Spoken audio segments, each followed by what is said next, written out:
మా యూట్యూబ్ ఛానల్లో కథలు మీకు నచ్చితే, దయచేసి ఛానల్‌ని సబ్స్క్రైబ్ చేయండి.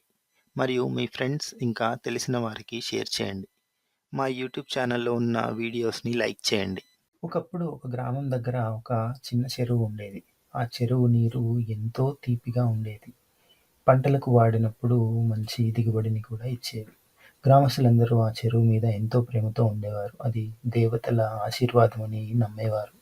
ఒకరోజు గ్రామంలోకి కొత్త వ్యక్తి రఘు వచ్చాడు. అతను జలశాస్త్రంలో ఎంతో ప్రావీణ్యత కలిగి ఉన్నాడు. చెరువులోని నీటి తీయదనానికి కారణం తెలుసుకోవాలని అతనికి చాలా ఆసక్తి కలిగింది. ఇది దేవతల అనుగ్రహం కాదు, ఇందులో శాస్త్రీయ కారణం ఉందని నాకు అనిపిస్తోందని రఘు గ్రామస్తులతో అన్నాడు.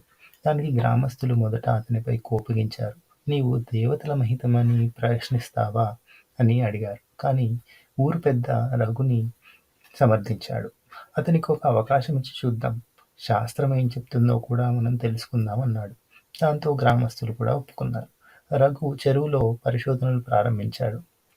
కొన్ని రోజులు పరిశీలన చేసిన తర్వాత చెరువు గర్భంలో కొన్ని ఖనిజాలు ఉన్నాయని, ఆ ఖనిజాలు నీటిలో కరిగిపోయి ఆ తీయదనాన్ని ఇస్తున్నాయని గ్రామస్తులకి తన పరిశోధన గురించి వివరించాడు.